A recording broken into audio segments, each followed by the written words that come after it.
प्रिय साधक साधिकाओं, नमस्कार। भरकुटी क्यों फुदकती है? आज्ञा चक्र का ध्यान क्या है? आज्ञा चक्र पर हमें प्रकाश कैसे दिखाई देते हैं? आज्ञा चक्र ध्यान एक ऐसी पद्धति है जिसमें ध्यान को भौं के बीच में केंद्रित करके ध्यान को एकाग्र किया जाता है। हमारे शरीर के अंदर 5 ज्ञानेंद्रियां, 5 कर्मेंद्रियां है, कान, नाक, त्वचा और मुख। इनके माध्यम से हम संसार में होने वाली घटनाओं को एहसास कर पाते हैं, देख पाते हैं, और ये स्पर्श करने वाली शक्तियां हमें इनके माध्यम से भी प्राप्त होती है। आज्ञा चक्र हमारा, जब हम ध्यान की मुद्रा में बैठते हैं तो वहाँ पर एक्टिवेट होता है, यानी आज्ञा चक्र वह केंद्र क्रिया जाता है, बिंदु माना जाता है जहाँ शरीर और मन जोड़ने वाली महत्वपूर्ण ऊर्जा का केंद्र है। आज्ञा चक्र ध्यान के हमें लाभ क्या हैं? क्योंकि ऋषि मनीषियों ने हमें आज्ञा चक्र पर ध्यान देने वाली जो बातें बताई हैं, मानसिक शांति, तनाव, चिंता, भ्रम भ्रांतियाँ हमें मानसिकता को शांत करती है। क्योंकि आज्ञा चक्र हमारे अध्यात्म का वो द्वार है जहाँ पर मूलाधार चक्र से ईडा, पिंगला, सुषुम्ना नाड़ी जागृत होने के बाद में यहाँ से एक लिक्विड टपकता है जो आज्ञा चक्र से सीधा मणिपुर में टपकता है। जब अनहद नाद, कितने जाप और ध्यान करने पड़ते हैं, क्योंकि सभी की अवस्था अलग अलग है। जो जितना समर्पण भाव से जाप करता है, ध्यान करता है, मेडिटेशन करता है, कई साधिकाओं का तो मेरा 11 दिन के अंदर ही ये प्रक्रिया संपन्न हुई। सारे चक्रों में ऊर्जा पहुंचने के बाद में आज्ञा चक्र पर पहुंचने के बाद अनहद नाद सुनाई देने लगी, सुगंध सुनाई देने महसूस होने लगी। ये सारी प्रक्रिया सबकी अलग अलग है। कई वर्षों से लोग ध्यान तो कर रहे हैं पर ध्यान की सही प्रक्रिया को नहीं जान पाते हैं। कहीं बोलते हैं बहुत सारे विचार आते हैं, बहुत सारी घटनाएं होती। ईडा, पिंगला, सुषुम्ना नाड़ी जब ये बैलेंस हो जाती है मूलाधार चक्र से आज्ञा चक्र पर, तब वहाँ से एक लिक्विड टपकता है जो हमें सारे के सारे सातों चक्र से मूलाधार, स्वादिष्ठान, मणिपुर, अनहद, विशुद्धि, आज्ञा चक्र और साहस चक्र से होते हुए ऊर्जा का आभास होने लगता है। कई साधक साधिकाओं ने प्रश्न किया है, गुरुदेव मेरे माथे में खिंचाव होता है, ये क्या है? और मुझे कुछ दिखाई नहीं देता। कई साधक और साधिकाओं ने बताया कि मुझे बैंगनी कलर दिखाई देता है, पीला कलर दिखाई देता है, रेड कलर दिखाई देता है, सफ़ेद कलर दिखाई देता है। क्योंकि वो सारी की सारी ज्ञान की स्टेज हैं। आप कौन सी अवस्था में कहाँ पर चले हुए हैं? क्योंकि आपको एकाग्रता तभी मिल पाती है जब आपका आज्ञा चक्र में ध्यान केंद्रित होने लगता है। अंतर्दृष्टि, नियमित अभ्यास से अंतर्दृष्टि, ज्ञान में वृद्धि होने लगती है। सृजनात्मकता आपके जीवन में आने लगती है। जो फालतू के विचार वो सारे बंद हो जाते हैं। एक साधक ने कहा है कि मुझे सारी की सारी चीजें भूलने लगता हूँ। ब्रह्मांड के अंदर जो सांसारिक वस्तुओं के साथ में आपका मोह जुड़ा हुआ है, वहाँ से आप डिस्कनेक्ट होना प्रारंभ हो जाते हैं। क्योंकि अंतर चेतना जब जागृत होती है, कहा कि दुनिया की दुकानों में सजावट ही सजावट है, जमाने की मोहब्बत में बनावट ही बनावट है। ये तेरा कर्म है साकी कि तुम तक आन पहुँचे हैं, वरना हक की राहों में रुकावट ही रुकावट है।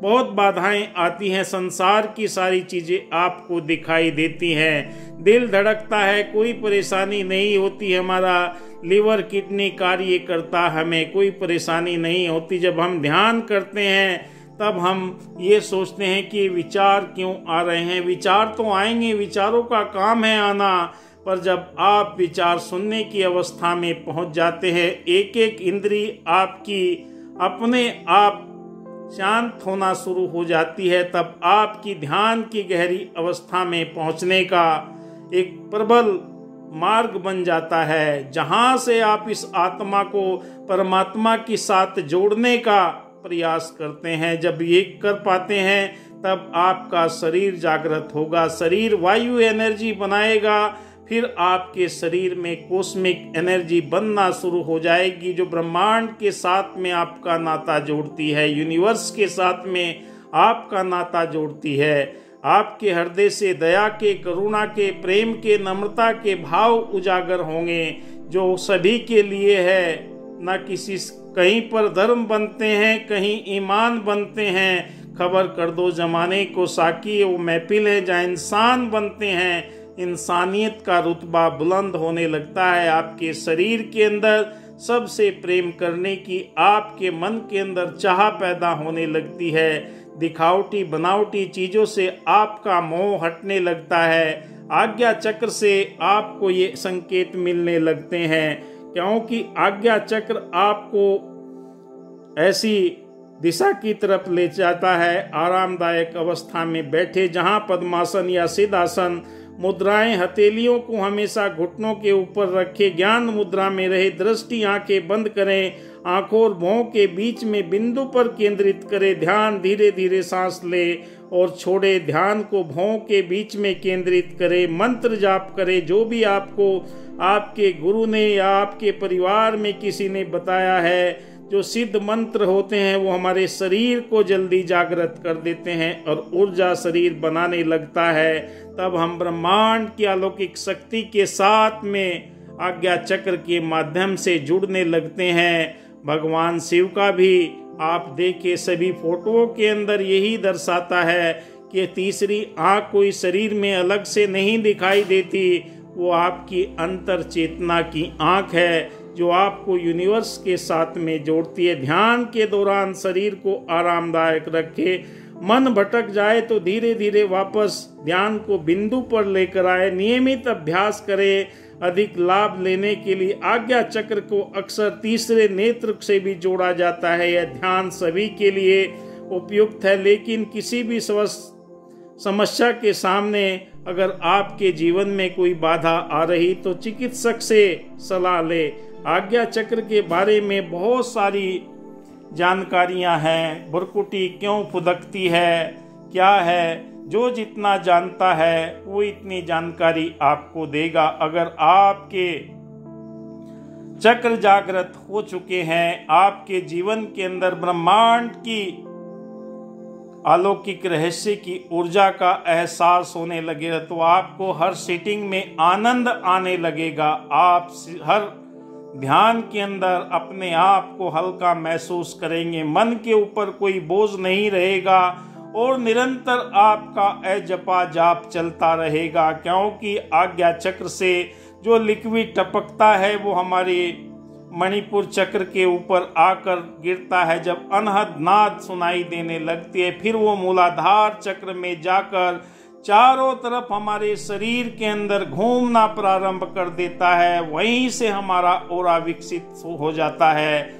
और हमारे ध्यान के अंदर, साधना के अंदर न देखने के नजरिए में परिवर्तन आ जाता है।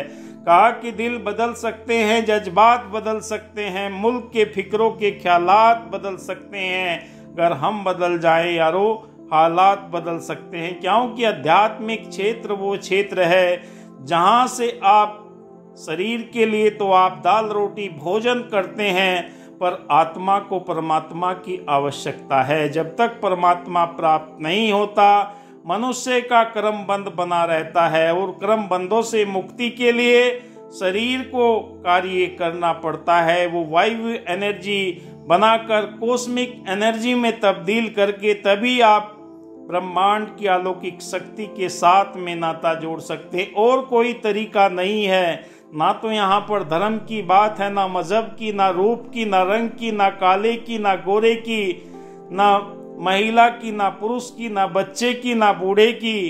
कोई भी किसी भी अवस्था में ये ध्यान की अवस्था को प्राप्त करके अपने जीवन को सुगम बना सकता है। कहा कि जिस दाता ने दी है हमको सुंदर सुंदर काया है, उस दाता को कभी न भूले जो सर्वत्र समाया है। ऐसे गुरु पर ध्यान जो रखता किसी दुविधा में पड़ता ना। कई प्रश्न करते हैं कि मेरा ये जागृत हो गया, मेरा ये जागृत हो गया।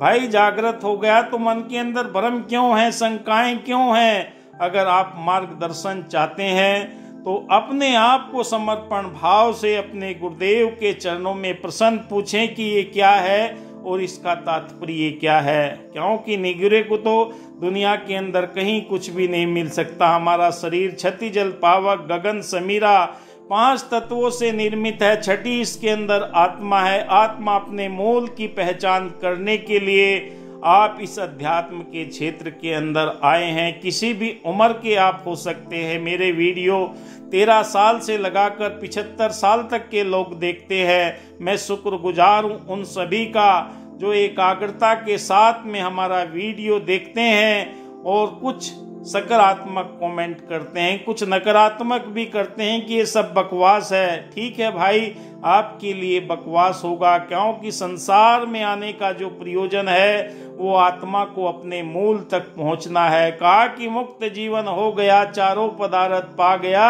लूटे मजे प्रहलाद ने इस नाम के प्रताप से, नरसिंह हो दर्शन दिया, त्रिलोक में यश छा गया, सबरी थी कौम की भीलनी, प्रेम से सुमरन किया, परमात्मा घर आ गया। जब आपके जीवन के अंदर ये परमात्मा का तत्व आ जाता है, ब्रह्म विद्या जीवन में आ जाती है, तो आपकी अंतर चेतना स्वयं ही आपको गुरु तक लेकर जाती है। आपको गुरु ढूंढने की जरूरत नहीं है। गुरु तो अपने आप यूनिवर्स प्रदान करेगा। यूनिवर्स का काम है अपने कार्य को आप करते रहना। अगर आप अपने कार्य को सही रूप से नहीं करते, क्योंकि अध्यात्म के अंदर कोई शॉर्टकट नहीं है। अपने शरीर को तपाना पड़ता है, अपनी वाणी को शुद्ध करना पड़ता है, अपने विचारों को शुद्ध करना पड़ता है, क्योंकि निर्मल भाव से ही परम पिता परमात्मा तक पहुंचा जा सकता। और कोई तरीका नहीं, छल कपट का यहाँ पर कार्य नहीं। दुनिया की दुकानों में सजावट ही सजावट है, जमाने की मोहब्बत में बनावट ही बनावट है। ये तेरा कर्म है साकी, तो काम तक आन पहुंचे हैं, वरना हक की राहों में रुकावट ही रुकावट है। बहुत बाधाएं हैं। कोई आपको कैसे भ्रम डालेगा कि आपकी कुंडलिनी जागृत हो जाएगी। आज्ञा चक्र पर अगर आपको दृश्य नजर आते हैं, शरीर में चींटियां सी चलती हुई दिखाई देती है और आपको ये एहसास होने लगता है, तो आप सही दिशा की तरफ चल रहे हैं। धन्यवाद, जय हिंद, शुक्रिया।